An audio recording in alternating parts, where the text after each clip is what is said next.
Greetings and welcome to another episode of the Reconnect podcast and TV show. And today here we are at Njays Family Restaurant and we have the distinguished guest Mats'eliso Mots'oane. Greetings and welcome Hi, to the podcast. thank you.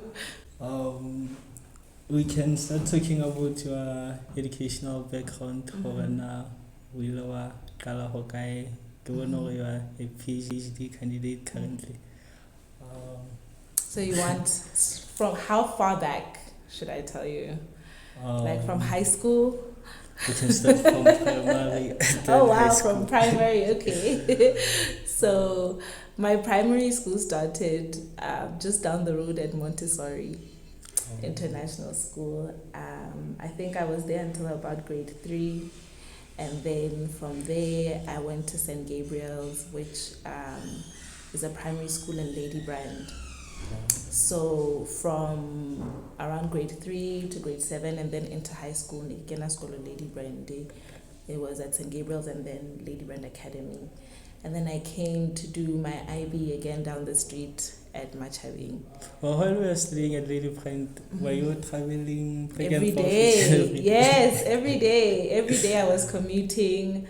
I always make the joke about how dreadful the winter school days were. Having to wake up extra early, having to get out of the taxi, temper passport, or then back, you know. But yeah, I think I was doing that from around the time I was 10 years old until I wrote my IGCSE at Ladybrand Academy, which was should have been 2009. Wow. I think, yeah. You make me sound so old. It's like, wow. Yeah, so Ladybrand Academy, then Mats'eliso for IB. And then I didn't do very well, actually, with my IB. So Howard Farambaya first year university, and I had to do a bridging course. And at that time, everybody had dreams of, going to UCT or VITS or, like these kind of top tier universities. But I got into UOFs under an extended program, so I'd have to do a bridging course and then my degree. And there, when you now it's a BA extended, that's what they called it, with the bridging course, you only then registered for like your specialty course after the bridging year, right? And when I finished the bridging year and I had to make the decision, what am I going to actually study? Is it journalism? Is it corporate communication? Is it what is it going to be, anthropology? I decided not to specialize. So what I did was I basically created my own combination of courses. To get my degree. So I ended up majoring in journalism and media studies. I also took some art history. I also took some English. So that was my first degree. And then I graduated 2015. Yes, 2015. 2016, I did my honors degree in African Studies. 16, 17, 2017 to 20, whatever. Now the years, I'm confused. But I did my I did my honors degree in African Studies, and then immediately after I did my master's in history. And yeah, during my honors, I think it was at that point that I decided I was going to continue in academia and that I wanted to specialize in history, in African history. So masters, did really well with that, was on the dean's list, I got my degree with a distinction, with cum laude. And then 2020, I started my PhD. And unfortunately, we're still here, still doing the PhD in history. So yeah, that's my background. Wow. So when you went to university to do your degree, was it something that you like or your passion, or you just went there because of the results? You know, I always, now that I've been in academia or in the tertiary system for so long, I can say with confidence that I think it can be beneficial for some people to take some time off after high school to actually figure out what you want to do. So for me, it was more the case of skolo. You know what I mean? Like, it was not even up for discussion with my mother. It was like, you know, fine, your IB results weren't great, but you got entry into a university, so you're going. And I didn't leave university knowing what I wanted to do. I knew what I was good at. So I've always, I think, my mom was like, Skolo is not even up for discussion.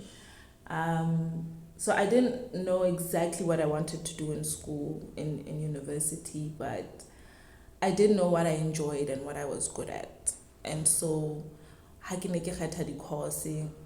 even during the year that I was bridging, you know, like, it was obvious what I was good at, and that was writing. And so, and I'd always had a keen interest in history. I did history during my IB. I did history, I believe, like throughout my high school studies. And at some point in my life, I wanted to be like an archaeologist, because I'd see archaeologists on TV doing really cool things, and I was like, I wanna do that, you know. But I guess because of conversation in Tabata and how things were set up, the whole idea of like history and archaeology becoming a career path had kind of taken the back seat in my head, because everybody was kind of choosing career paths that would make financial sense in their futures, you know. And so the closest thing to that to me was journalism, because it entailed the writing aspect, it entailed a lot of kind of social impact work. So yeah, I didn't always know. I'm not even sure I know now what it is that I want to be doing, but yeah, so you know, here we are. Well, let's talk about your work experience. I've looked at your profile. You did several work here and there. Can you share with it?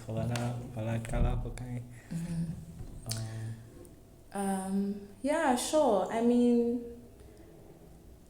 I I have to kind of like think back to when I can say I actually started working, because I've never had like a full-time job for longer than 2 months, like a 9 to 5. Never in my life, you know. I'm 31 years old. I'm finishing a PhD now. I have a family, and I have not worked a 9 to 5 for longer. Yeah, not longer than 2 or 3 months. So my experience is really like bits and pieces of things based on my expertise, which is a real blessing, you know, to be able to be good enough at something to still make a living osahirwa, you know. But I will say also, it wasn't always a choice, freelance as a contract worker. It really was because of circumstance, how here and in South Africa, you know. And I know that there's this idea, you're at a more opportune position, but unemployment rate is still very high there as well, you know. And when I finished studying my master's, I decided that I wanted to come back home and that I didn't want to stay in South Africa, because I think it was around that time that I was beginning to kind of form strong feelings about my identity, and I don't want to say my nationalism, because national identity and identity are two different things, but I was starting to to form like really strong opinions about hoba Mosotho, and I didn't like this idea that you couldn't build a life in Lesotho. That you can't be successful in Lesotho, that you can't be happy here. And I was honestly not entirely very happy, and I was living in Bloem at the time. I was not the happiest there anymore. So I decided to move back home, and then I got the scholarship for my PhD, and then I got it around the same time that COVID hit. So when I got the scholarship, I had no choice but to move to Joburg because it made sense, But I was only there for 2 months, and then COVID hit, and I came home for lockdown, and I stayed. So you're going back home, girl. But in terms of work, so between the time that I was doing my undergraduate to now, I've done a few things. A lot of freelance writing. So at the core of my professional practice is writing. And so I've contributed to a number of newspapers. I've done a lot of editing work in the last 6 years. Editing of academic papers, editing of, thought pieces and newspaper articles and, things like that. Student assignments and that kind of thing. So that's actually been a business that really sustains my life, in the absence of the scholarship, the fellowship and things like that. The editing work and freelance writing is how I make my bread and butter. And that it entails a lot of putting yourself out there, even if it's uncomfortable. Advertising your skills and yourself on social media really helps. LinkedIn and so on. So that's the kind of work I do, is editing and freelancing on one hand, and then on the other I'm an academic. So finishing my PhD, I'm an academic and a cultural worker, right? So some of the work that I do in that area entails research. Like I'll be a research assistant for a particular research project. And a lot of times the research project, they have good enough funding for you to make decent money for, any period between like 3 months to 6 months to a year, depending on what the project is. So I do a lot of that, like research assistance work. And then I'm also the founder of a cultural center called Mabalane, which I founded very recently, established it very recently. But it has been about, 6 years in the making in terms of, the community archival work that I've been involved in for my PhD expanded into something bigger. And I was like, actually, we don't have enough cultural institutions in Lesotho. We don't have enough museums or galleries or archival spaces. And also, we're living in a digital age where I realize a lot of young people don't actually know how to interact with history and why they should. And so with Mabalane, we try to kind of bring social and cultural history closer to the people, through our digital platforms, and hopefully we get funding to digitize the physical archive.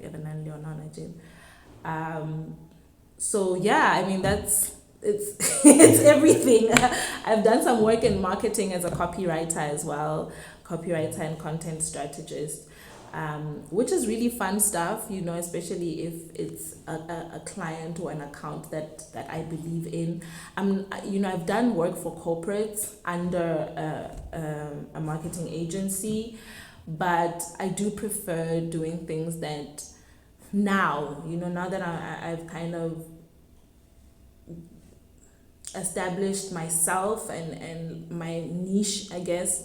I prefer to do copywriting and that kind of content strategy work for accounts or clients that actually match my professional ethos, which yeah, it can be difficult, but fun. I got to work on the celebration. It's a 200 years here last year, which was really, really fun. I got to work with Cinema Soto as well. So, shout out to Batuba BNV, who really held space for me and were nurturing of my ideas with those projects, those legacy projects. And those are important to me as a historian, So it was a really great time, like doing research for the content and that kind of thing. So, yeah, it's just my work experience is really like a lot of things here and there, teaching as well. I've tutored on university level at Wits. I've done a few writing workshops here and there for private groups. So yeah, it's a lot. It's a lot. You talked about your identity, Mosotho. Can you share about the significance of identity and history? Because generation most of them talk about history, like how interested to you. Can you talk more about the significance of history, the identity of I mean, I don't think that Ledola Huiziba is ever complete. I think that our identities are always in the making. In the same way that we talk about how culture is always evolving and it's not static.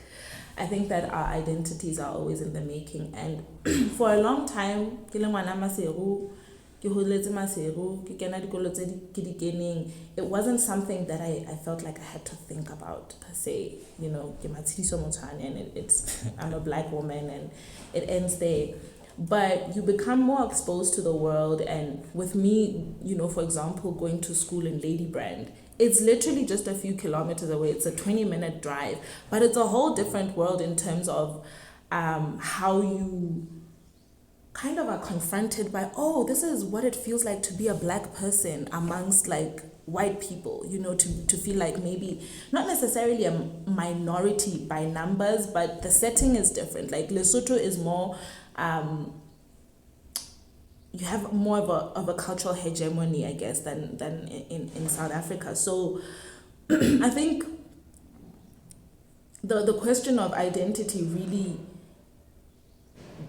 began to crystallize in my head when I encountered whiteness. And I was like, whoa, okay, this is something I need to be like intentional about asserting, I have to be intentional about things like that, which as Wanatropong, honestly, like they're not things that I grew up caring much about.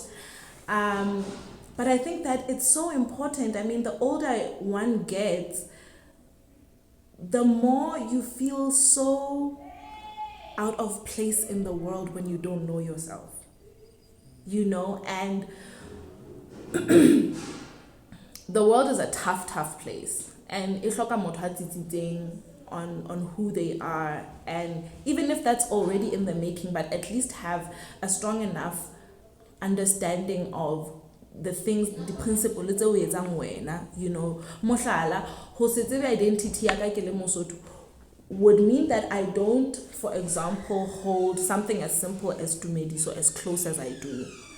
And when you go and live in bigger cities or you travel to bigger places, you realize that Tumediso is not a culture that in the hakalo. But how le Mosotho shaba motho ka mahlong just for 2 seconds hore khotso makeup or dumela makeup, or it's an extension of botho ba hao, it's an extension of who you are. And these are things that I don't think I would have been able to observe and hobona the benefits of hobajalo if I wasn't aware of my identity as an African, as Mosotho, as a woman, So I think identity plays a very important part in how you present yourself in the world, and how you receive the world, and also how you navigate certain, social challenges. When all else fails, when you have you have you.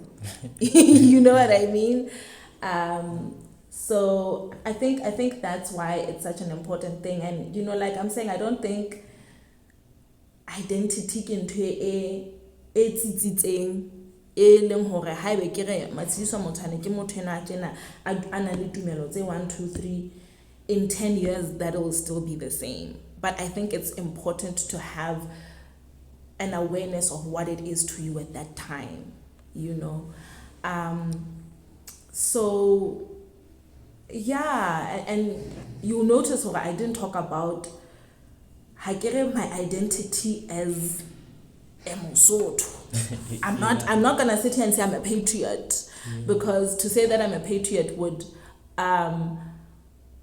assume that I believe in the idea of a nation state, and that's very debatable to me. What makes a state, and how our identities are contained within, these borders that were created by other people, So Bosotho waka, I really love, I can't remember whose song is trending right now, but I really love that idea, because truly, ke Mosotho hohle, and the idea yamiedi and things like that are just, it's not where my identity comes from. My identity is more rooted in the history and the legacies of my people, which brings me to why history is important.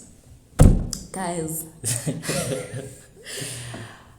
if we don't know our history, things are going to keep repeating themselves over and over and over again. We're going to be like bana will be complaining about the same things, about corruption, about unemployment, about whatever we political, social issues that we have going on in our country and as the world.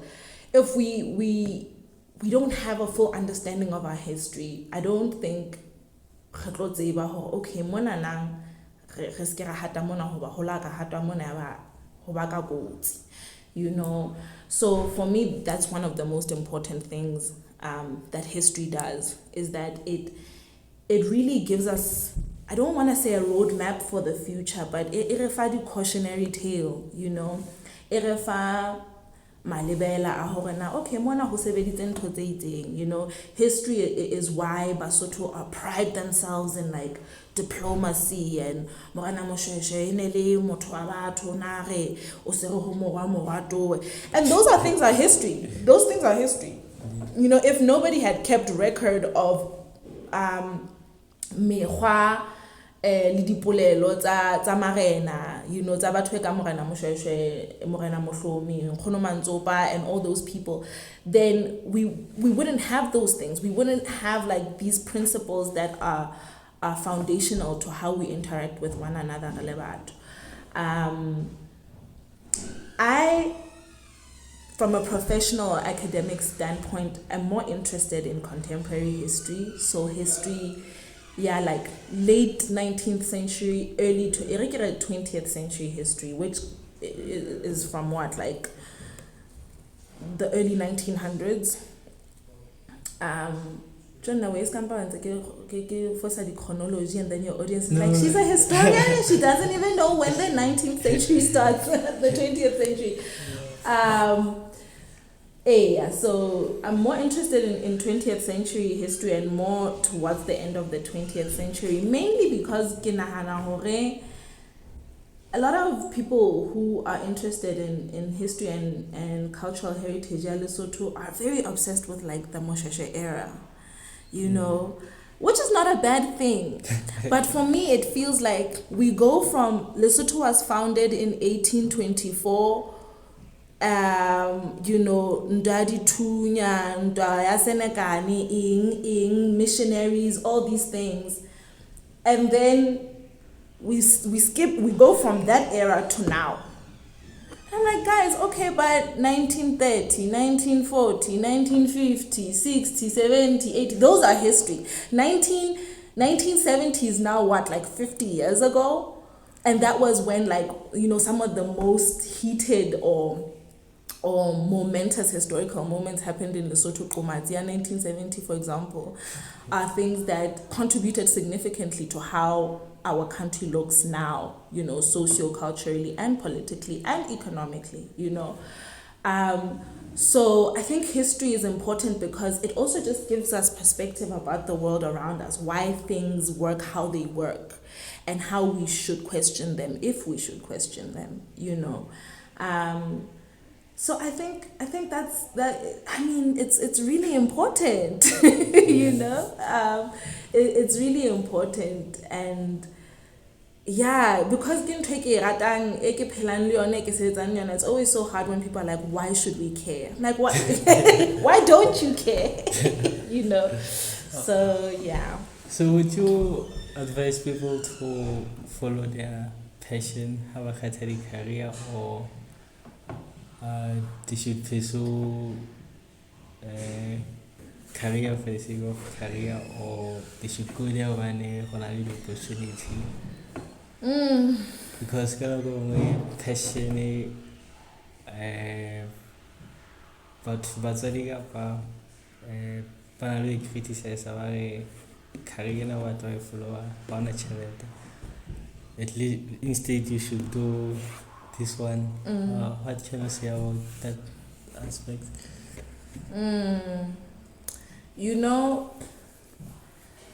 There was a point in my life where I would say, follow your passion, don't listen to your parents. They don't know what's in your heart.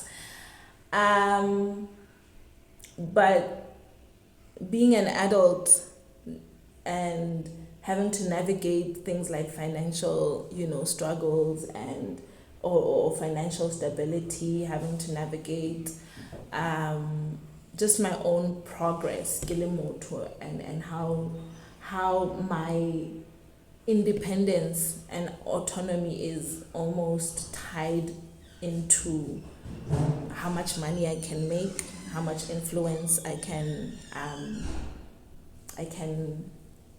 impart, I guess, or how much influence I have. I would say that there's no black and white answer. There's no cut and dry answer, Some people do well. You take up a career path in and living it, and then whatever you're able to gain from that, you find a steady enough ground to go into your passions, which I've seen a lot of people do, and again, am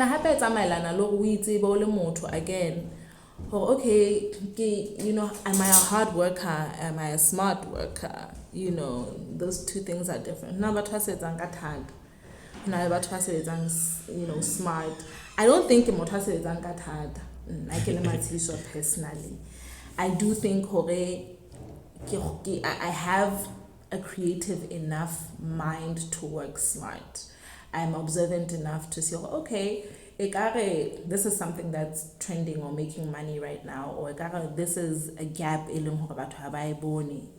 that's where I can kind of fit in. But it's a really difficult piece of advice to give, because we grow, we change, our passions change. I would say that start with the path of most resistance, not the least resistance. Start with the path that's the hardest, because usually the path that's the hardest will kind of reach like a plateau, like a point of stability at some point. So yeah, for me, that has been the path.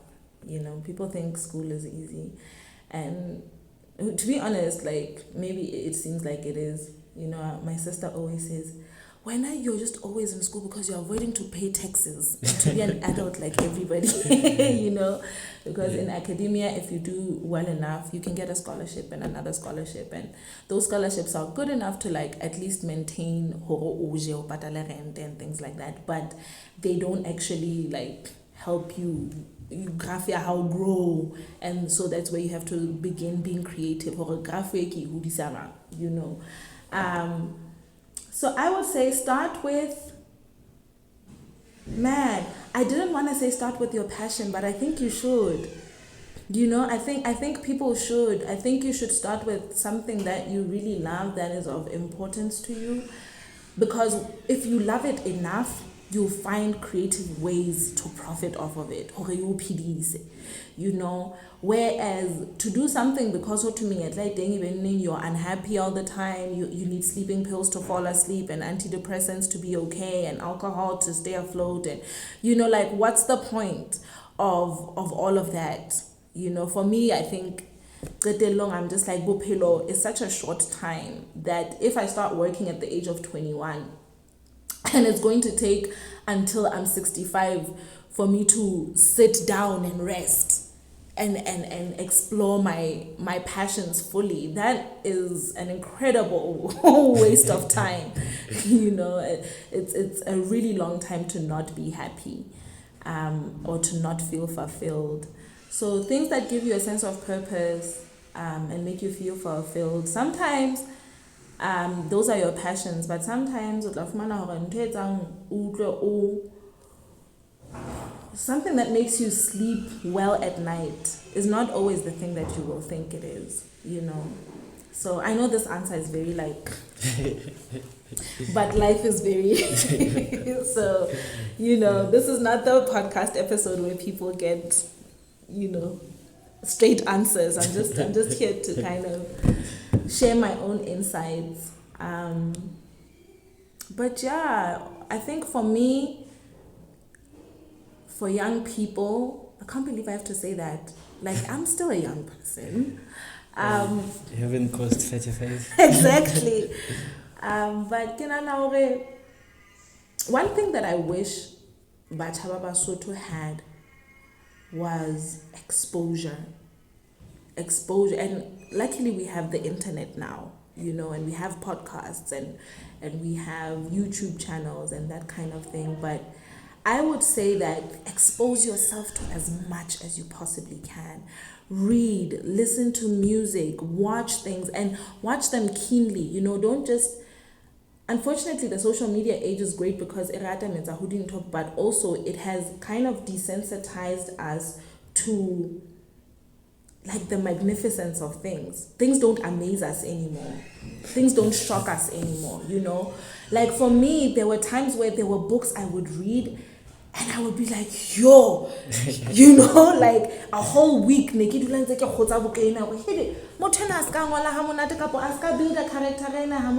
you know, whatever the case may be. And so my thing is, young people now, we are exposed to so much. Take it in and like really like sit with it, you know, be like a sponge. When people speak, when there are events, when there are panels, when you go to concerts, like whatever it is, like take it in. When you listen to music, don't just listen to be like, oh, the hook is great or the chorus is great. Listen to the production of it. Listen to, whoa, how many instruments went into this? You know, when you read a book, think about the process. Yahora Motena develop a character. When you sit with an accountant or a lawyer, like really listen keenly to the things that you're taking in. And I think Ntwenono is going to help people to know what to do with their lives. You know, when you're exposed, you have a greater sense of what you want and what you don't want. So yeah, I think that's my final word on that. Yeah. Well, looking back at your life, is there anything that you regret, and what were some of the challenges you met along the way? Mm-hmm. And what are the lessons you carrying to deal from Zona? Regrets. I don't have regrets, you know, I've always been the kind of person who is very bold, and as a kid, but I've always been very curious and bold, and so and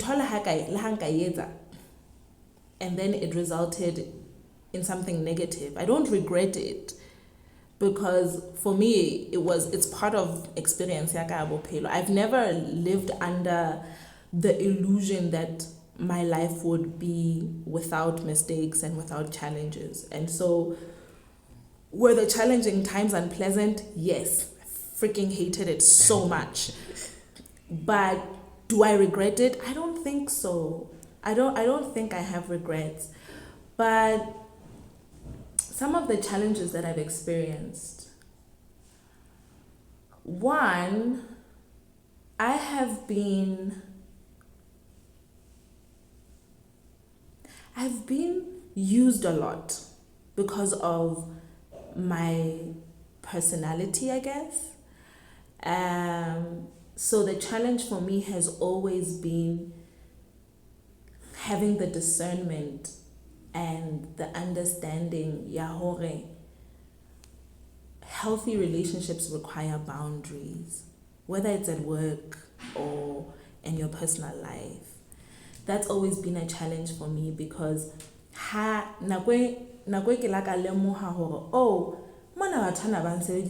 taking me for granted, you know what I mean? And this can be like, for example, in a workspace, if man, okay, they're just gonna throw like a lot of work at you, or because you're so nice, people think that, you know, so they're going to like rob you of your money or do things behind your back, or whatever the case may be. And when I learned that was the case, in my I guess, responded with anger. So who bear me, it was like to be like, you know, and and that was a huge challenge for me, because I'm such a spirited person. It was always difficult for me to find like a middle ground, you know, like a place where I'm expressing my dissatisfaction with something, but I'm not being disrespectful, and I'm not burning bridges, and I'm not going outside of who I am. Because sometimes emotions like anger, they make you act out of character, you know. And so I guess for me, that has been a challenge. It's not a regret. I don't regret being angry, because the people that I have been angry at deserved my anger and my rage. It's just, it was a challenge in Horena. How do I find like a common ground, and how I've been able to overcome that challenge. It helps a lot to like practice mindfulness, to sit and meditate. There are many spiritual teachers on YouTube and out there in the world, and many practices, they help you to just kind of have perspective, you know. So that helps a lot. Okay, even when I feel disrespected by someone and I see just taking a breath so that you don't react, but you respond with clarity, is something that has helped a lot. Another challenge that I'm still experiencing is just, which I think is the story of every freelance and contract worker, is like long-term financial stability is still a huge challenge. And it's not without trying. It helps one to live below your means. So how you can't afford to be like, oh, today, you know, it's my payday, you know. So you have to live below your means, and also when you're you know, a freelance worker. Okay, if gig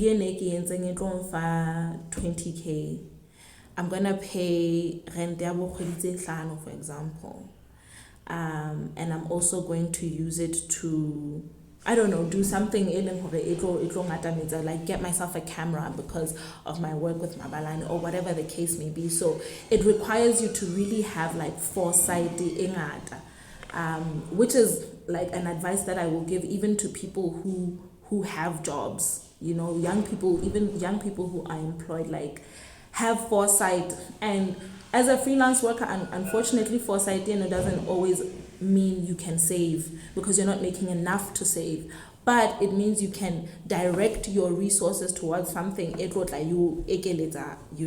resources, so yeah, the just navigating financial stability has been a real challenge.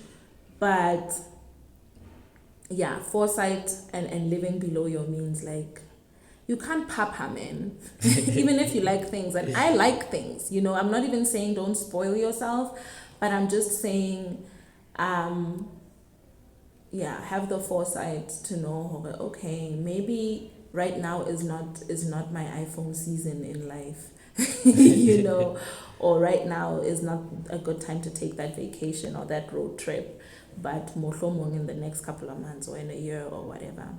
So that helps. I think those are kind of challenges that I've experienced. One, being used in this world and being taken for granted, and two, navigating, financial stability. Especially right now, the economy is terrible. Like, Batswadi Bahona had it so much easier, honestly. Like, no, I know they were like, no, at some point it was not as bad as it is right now. So those are the things that I've faced, and it also helps to have a network. Your people bophelong, and I'm not even talking about your friends or your family or your cousins. I'm talking about your professional network. The relationships that you make will go a long way, and my network is partly how I've been able to navigate some of the challenges that I've been able to navigate. When I'm facing like a difficult client, for example, I have friends who are editors or writers as well, who I'll be like, yo, motoki or motoki kinale rate card, but how do I price them, based on your experience? Those things go so far, because there have been so many incidents where I would have like robbed myself because mohlala ke quota motho tšhelete e nyenyana because ke tshaba okay batho ba dula ba complaina, so mohlomong ke charge e nyenyana. But talking to a colleague, and a colleague is like, no, e be tjena kapa o e be tjena o bo mo bontsha okay o mo file discount, that tla tseba ga tseba okay, this is the price or the rate for this thing. So your network goes a long way. Your network are people who will speak your name in your absence when they're in meetings and when they're in interactions and conferences and things like that. So that's another way that I've navigated matata a ho itshebetsa, is building strong relationships with people, so that even more and you're like, flip, I don't know, a friend might just text and be like, hey, I have something for you, I have a client for you, or so that's another thing that really has helped. But in terms of regrets, I have none, zero. So I live without regrets. Yeah. So what can you say to parents who are now in this age, like, because unemployment people like our parents, whenever you go to school, you get a job, you secure a pension. But it's in rare cases more an opportunity. So if more translates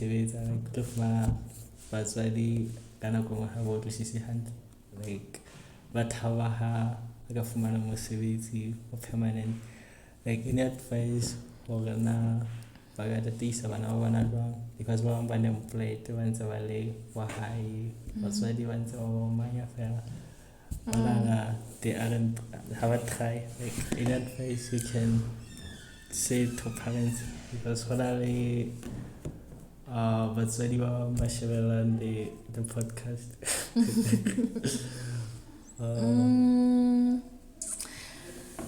Before I have to think about I'm a young parent. I only have a 4-year-old. So any parenting advice I can give is only from the perspective of a very, very young parent. But before I do, I think confront Basotho. And I think it's a case in other African countries as well. A lot of parents live under the, I don't know if delusion or what to call it, but a lot of parents in their head have children because their children are an investment. I'm gonna say it how it is. Stop treating your children like investments, parents. Okay. For me, kutlwisisa botswadi as it's a role that comes with sacrifice. You know, it's get home in a way, and so you can't have children with the idea that one day they are going to stop needing you. They're always gonna need you forever. Like I'm a millionaire. I think you need to ask yourself some questions about what kind of parent you have been. You know? So that's my thing. Like I parent my child wishing him the very best in his life and hoping hore o tla atleha. Ditorong tsa hae le dinthong tsohle tsa di labalabelang. But I also raise him with the understanding that the world is not his mommy's house. And because the world is not his mommy's house, it's going to be difficult, you know? So I think that one advice that I can give, or just a word, I don't want to call it an advice, but haholo batswadi ba batho ba se ba le dilemong tse sentse di le kgolo kore you know batswadi ba thakatsaka kapo batho ba bang ba demonyana tse tlase ho nna is that be aware hore we are just as frustrated as you are, you know. It's not nice to be unemployed. It's not nice to not be able to not be able to show gratitude to batswadi ba hao ba hlokometseng ba o ratile ha ona motho a ratang hore be ke boemo ba hae bono. And so it doesn't make sense to me ho manya motho ha le unemployed ntle le haebe in their unemployment le wena ba le o dutse fela ha ona ntho o e lekang, you know what I mean. But ha ona motho ha kapo ke re ba fokola batho ba ratang hore ba boemong bono. So I think I would say hore batswadi ba ele ntho eno hloko hore okay motho mona ma dutseng, they're just as frustrated as you are, they're just as helpless as you are, you know. But also I think that parents need to believe in their children's dreams even if they don't understand them. That's very, very important. Very, very important is trust in botho ba ngwana hao, who they are. Ha ngwana hao a re ke rata ho etsa ntho e itseng and I want to be good at it, then nurture that, because if you nurture what your child is good at, then you're giving them more of a chance to succeed and to actually, like, you know, begin showing, you know, financial or social results in what they're good at, you know. So if your child says they want to dance, find the dance lessons, find the dance tutor, like nurture your child's passion and dream or idea. If your child is like, trader forex, you know, try and understand what it is, or get them a mentor that can help them so that they're actually good at it, you know. It doesn't help forever Forex, podcast. Take time to understand it, because in understanding it, you one, it's easier for you to support hey, mega bondate ke nana ke hloka 5,000 nyana on tlat o tlo bona hore okay 5,000 ena motho ena o isa towards ntwena, you know, o tlisisa the point, you know. So I think that's really important, to like support the things that your children are good at and the things that your children enjoy, you know. Like my 4-year-old has new interests every week. Today it's ninjas, tomorrow it's dinosaurs, whatever, but every time he's interested in something new, I try to be attentive to it. Every time he finds a new game that he's playing and he wants to be good at it, I try to be attentive to that, because it also imofa confidence, you know. When you have support kahai, it doesn't matter na lefatse luyetsang, but you're good because you know your family's got you, you know. So yeah, our parents need to be teachable, man. yeah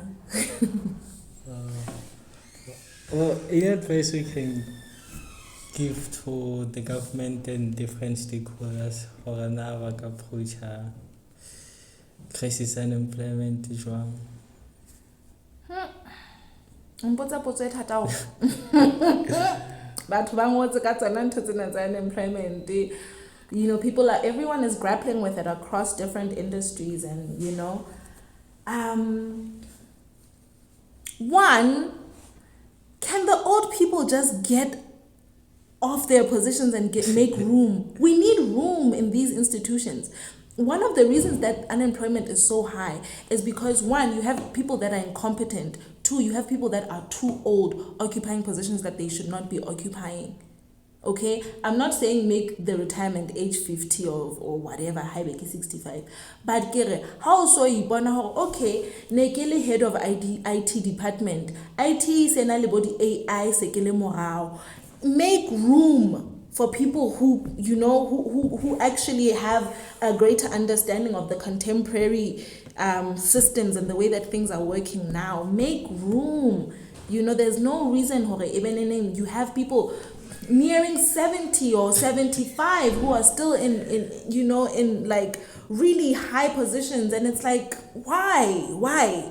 Because you can literally motonana o sebeleditse pension, akaba on an advisory board, le ka mitsa every quarter, atla dula afana ka malebela atsamaya ya hai ga salary sebetsa, you know what I mean. Ha go utlo rena ha re suthelwe ke is the first thing.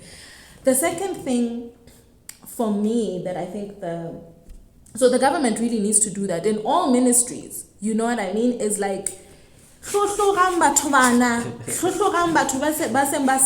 competent, and also like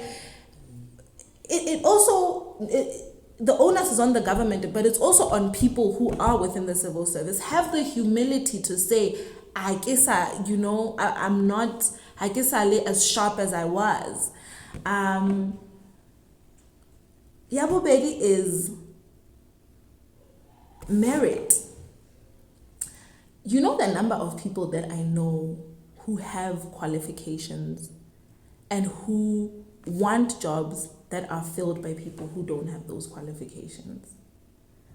So mmuso go kgothaletsa le batswadi ba go kgothaletsa ya sekolong, ebe ha re khutla sekolong ha re fuwe mesebetsi e fuwa ha be Thapelo ena mme wa ha gona hore a fe letona la kae bokae kapa ha be Thapelo ena fane ya hae ke mamma a ke kapa ha be ning Thapelo ena jola le aus mamma, then they get the job. Please, like, we need meritocracy to actually be a thing in this country across all systems, all industries.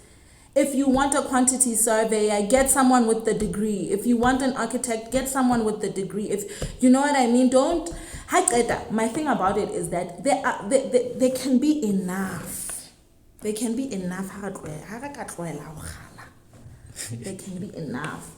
So I think, yeah, batho ba hloka ho hirwa based off of merit and le makgabane a bona, because hona tjena ka nnete re di update di CV, re di etsa di color ntate, re ya sekolong re lokisa mangolo re etsang, and the people who get the jobs are always the people who don't even make that much effort, you know, which says a lot, to a point where I'm beginning to believe there's almost like this culture of intimidation, or like people have a complex. You know how when you'll be too expensive for us, you know, and people literally don't get a job because they are the most qualified candidate for the job, which makes zero sense to me. So another thing is like, can we stop like demonizing being good at things? Can we stop making it a bad thing to be a hard worker, to have achievements, to, you know, because you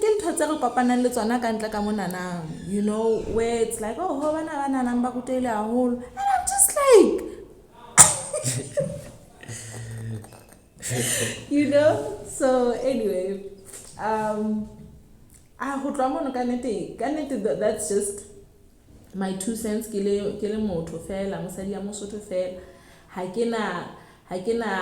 Any kind of educated or informed response to what the government needs to do. I think that it really starts with those basic things, you know. Yeah. And also, actually, we need more funds.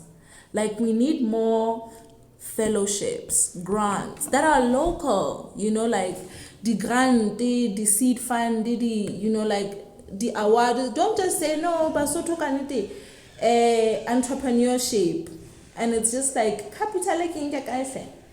So we've made a great step, I think, after the youth dialogue, who implemented now the SSME can now the SMME, small and medium enterprises, SME, you can now register your company for free, which is a great step. But where the capital at? And I know there are a few things, coffee, whatever, but it's not enough. It's not enough. We need more. The government has that money. We know that they do. You know, we do. Yeah.